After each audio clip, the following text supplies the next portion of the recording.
You are listening to the Gemini Legal Podcast focused on California workers' compensation industry and the faithful practitioners. We are live at the California Applicant Attorneys Association Winter Convention in beautiful Rancho Mirage. I am Dan Mora, not an attorney. I am the founder and CEO of Gemini Legal, a legal discovery company in California. Workers' compensation. My guest today, very honored to have, is Mr. Barry Hinden. Mr. Barry Hinden is past president of CAAA, also has a very, very successful practice in LA. Barry, thank you for being here. Thank you for inviting me. For sure. So tell us a little bit about your history and why work comp. Well, it's my 46th year practicing. Wow, congrats. It's fantastic. And just something that I've always felt good about, because you're helping restore the self-esteem and dignity of people who have been exposed to, injuries at work, and which has, in many cases, changed their lives. Definitely. Thank you for that service. Thank you. So, several issues that we're dealing with here in workers' compensation, and I know that you're tracking many of them, most of them. Let's talk first about MPNs and where do you see that heading? Where we're at? What are the problems that you identify? And then how are we moving forward in regards to treatment with MPNs? MPNs, I think, will ultimately lead to the demise of the workers' compensation system. It started with Senate Bill 899 and Schwarzenegger.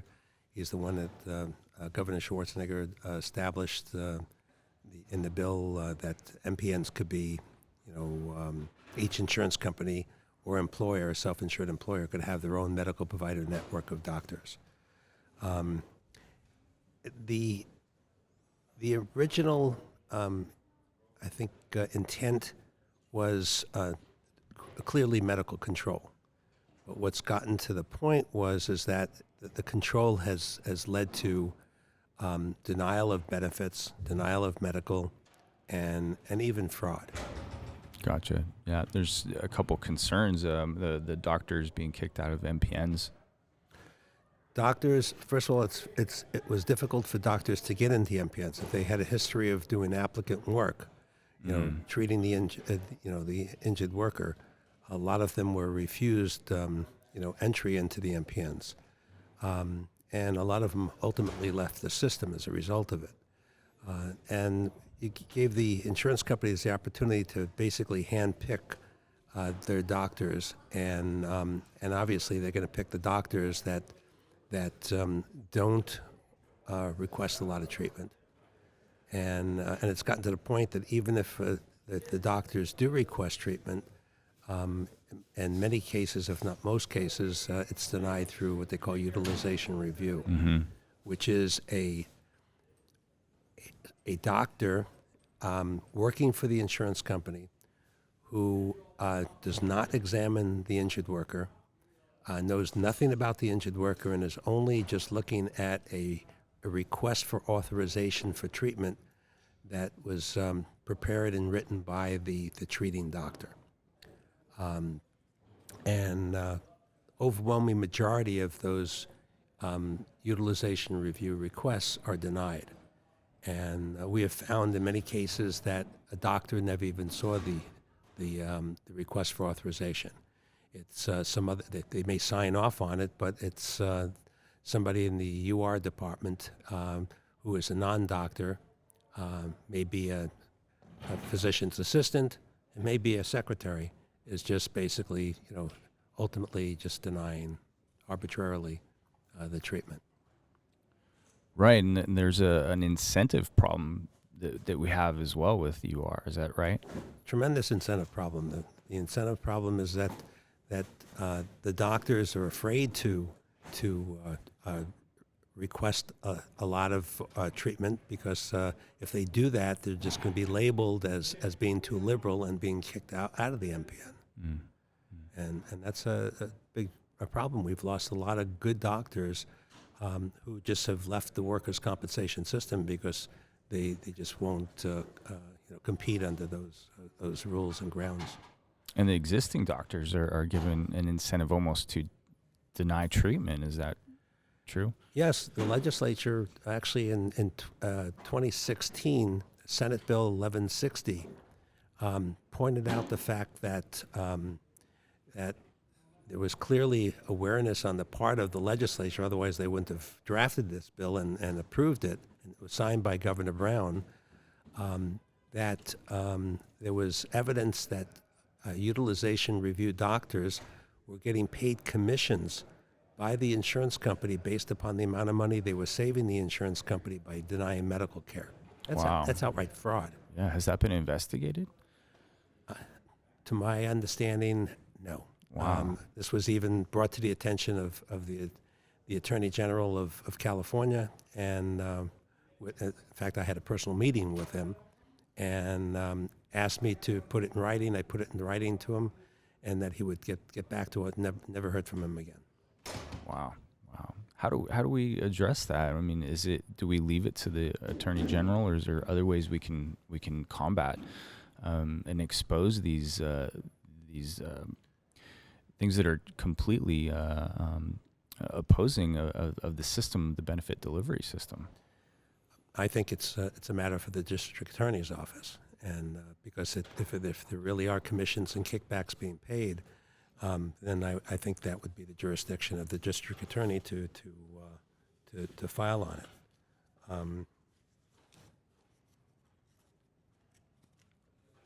A labor code section and regulations, 139.32, restrictions on interested parties with financial interests in any entity providing services and violations. And they do list doctors, and they specifically discuss the fact that it is unlawful for any interested party, which includes doctors, because they're listed as a potential interested party, to enter into any agreement, scheme, such as either a cross-referral or offer, deliver, receive, or accept any rebate, refund, commission, a preference, a patronage, division, a dividend, discount, or any other consideration in the form of money or otherwise. Right. And they included our services in there in SB 863 as part of that. So I'm familiar with that.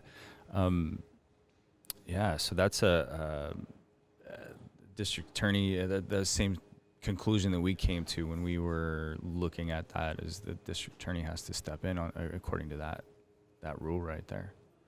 I think so. Yeah. Other issues that we're looking at and we're dealing with, we have CAAA process. Let us know a little bit about what you see as the issue with the CAAA process.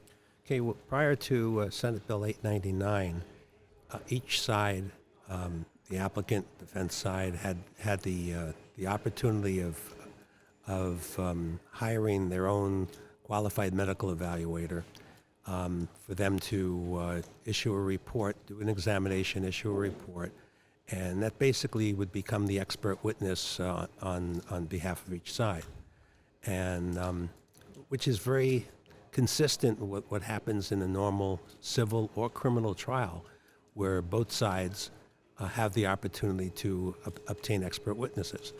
That was taken away, and now when you're going to the QME process, and you basically have to request from the Work Comp Administration to administrators to issue a panel of 3 doctors, and each side has a opportunity to kick off one of those doctors, and you're stuck with the third.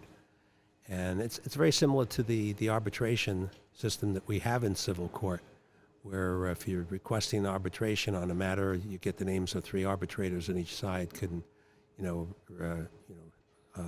remove one, and you either can agree upon one, or whichever one is left after the 2 that are kicked off.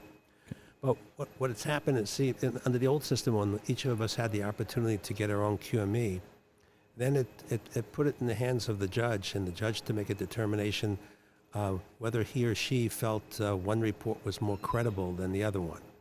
and would be able to ask questions to the injured worker as to the type of examination, the length of examination, how extensive it was, some of the comments that the doctors may have made and all that. And here, it's not an adversary situation anymore. Now you have a situation where there's one doctor, and there's delay. That delays the process itself is broken to the point where people are getting further injured beyond their initial injury. Do you have any stories so the audience can kind of get some put their mind around how this really impacts injured workers? Okay. Well, I'd like to say that number one, the system is broken and has to be revamped. It's totally broken. We almost have to go back to square one because it is contrary to the face of the California Constitution. Gotcha. Which says that, yes, the legislature has plenary power to basically establish a complete system, and it's supposed to be expeditiously and without encumbrances of any nature at all, and the system is filled with encumbrances. And when we try to challenge that, what gets thrown back at us by the courts is that, well, they have plenary power. They could do what they want to do. That needs to be changed. It needs to be changed, and each side should have the right to be able to present their case and get their experts to address all the issues. And that's part of it too. Is you go to an MPN doctor, and the MPN doctor is told by the insurance company which body parts they're accepting and which they're denying. So, and they specifically give instructions to the medical provider network doctor not to not only address, not to treat, but not even address those denied injury parts. So how could the report be complete? You have a person who has maybe 5 or 6 body parts, but they're admitting one, and that's the only one that you're going to get a report from, and that report is what's going to go to the QME, who is potentially biased in the first place, and and there's going to be, letters going to the QME, usually from both sides, and they're going to say, hey, we've denied those body parts, and we're only accepting, let's example, the right shoulder, but we're denying the back, we're denying with the lower extremities, we're denying the internal components of this case, and that doctor is basically, requested to only address that one body part. Yeah, that's. How is that fair? Yeah. Speaking of fair, I'm looking at this situation with vouchers and this vocationally feasible word. I'm 16 years old, and I can get a work permit, but I can't be vocationally trained because I don't have a high school diploma at this point. That's something that just recently popped up. Now, in the old system where we had $16,000 as rehab, once a person was determined to be permanent stationary with work restrictions that couldn't go back to doing the work they would before, and if the insurance company didn't have modified or alternate work that would work within their restrictions, there was the issue of, and the dichotomy there was medical eligibility. Okay, when a person is permanent and stationary and has work restrictions and can't go back to work, that's medical eligibility. Then the second question was vocational feasibility. Was a person feasible to a vocational rehabilitation? If you have an extensive injury, if the person is potentially 100%, that means they weren't gainfully employable in the open labor market, so clearly those people would not be vocationally feasible. Okay, and for many, many years, since we got into the voucher system, that issue did not come up anymore. It only came up as a result of what came up would be, is this person medically eligible, meaning that their condition has been determined to be permanent and stationary. Medically management he or she is not going to improve medically anymore. and they can make a determination what the permanent disability is and what the work restrictions are, and if the person can't go back to the previous job, that they would be eligible to go to a rehab school, and they'd be eligible for this voucher, and now the voucher is a $6,000 voucher that goes to the injured worker that can use it for community college, can use it for a licensed vocational school, and all this. And many of our clients have gone through vocational rehabilitation and go into these schools and are now functioning in the open labor market now, doing other types of jobs. Some of it is self-employment, and some of it is on-the-job training, and what also gives them the benefit is learning basic computer skills, and as part of the vocational program, they actually get a computer. So where did this high school diploma situation come up? GED high school diploma. There's a recent argument presented by the insurance carriers that if a person doesn't have a high school diploma or a GED, which is basically the equivalency of showing that they would be capable of getting a high school diploma, how are they vocationally feasible?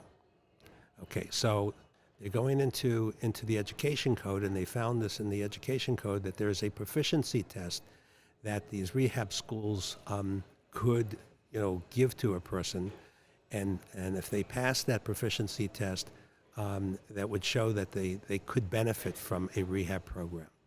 Well, a lot of people are benefiting from rehab programs without the proficiency test, and many of them have a benefit from that.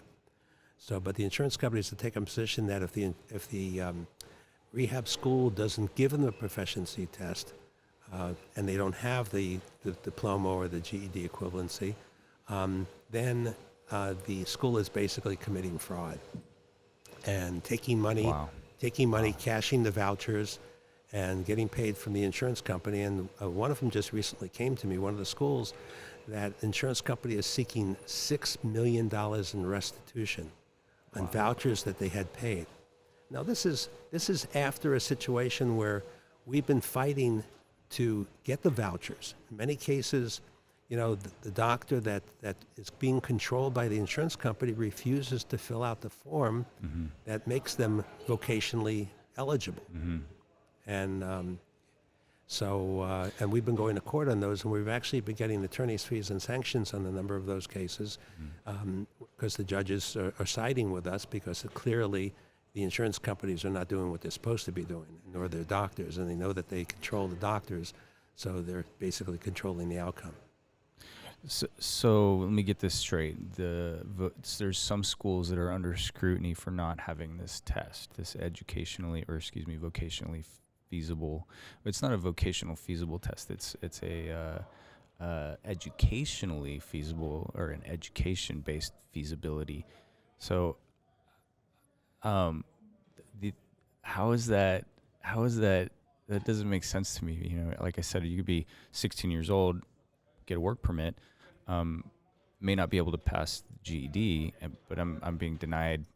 Really, they're attacking the school. They're not necessarily attacking the injured worker, but that's correct. Yeah. But it trickles down to the injured worker, right? because what's happening is that the chilling effect is that the schools are closing. A lot of them aren't going to take vouchers anymore because they're put in a situation that and the bottom line is this: is that we are governed by the labor code.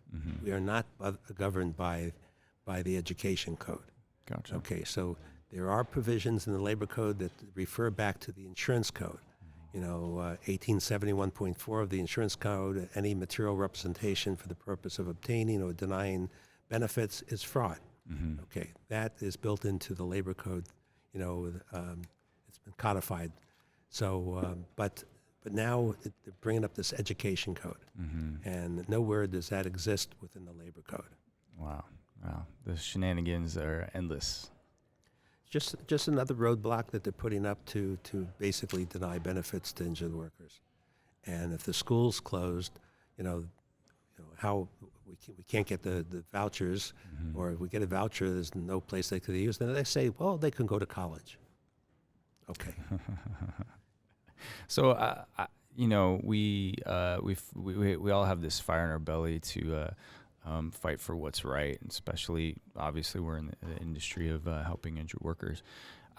You talk to your clients, and how do you give them hope? How do you give them hope? This is somewhat of it feels hopeless at times, but what's your take on how we can give the people, the reason to be hopeful? We're gonna prosecute their case. We're gonna do whatever is necessary for them to get the benefits that they're entitled to, and we will take these issues to court, and we will fight them, and we will seek sanctions and attorney's fees.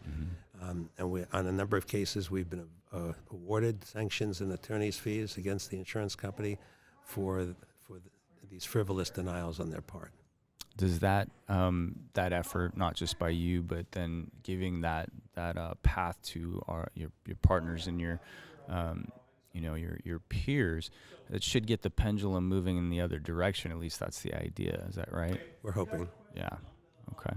If you have a magic wand, you said MPNs might be the death of workers' compensation. Is that where you would wield your wand power? I would first wield of the power of the wand would be to go back to the system where each side can get their own QME. Because at least if you could get a QME, if you have an MPN doctor that is refusing or told by the insurance company to not address certain body parts, at least your doctor will. And then you can go to court, and if you prevail on that, you can get the person the treatment. Because a denial of medical benefits is one of the ways of getting out of the MPN. And we did that for many years if there's a denial of medical benefits. The problem is now we've lost those doctors. The doctors have backed away from the system that were willing to treat the injured worker on a lien because the insurance companies were not paying their bills, and their liens were being consolidated. And take a case from downtown Los Angeles, the doctor now, instead of going to Los Angeles to try to perfect their lien and get paid, they have to go to Oxnard. And a lot of added expenses. They had to hire people.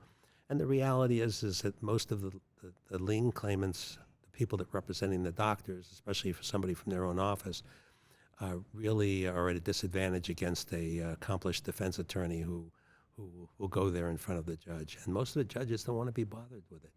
They just think it's a pain in the butt. Well, thank you, Barry. You give me hope. You work hard, you fight hard. I'm inspired by you and the work that you've done in this industry, and I thank you for coming on this show. Thank you for having me. Appreciate your time. Appreciate you guys too. Thank you.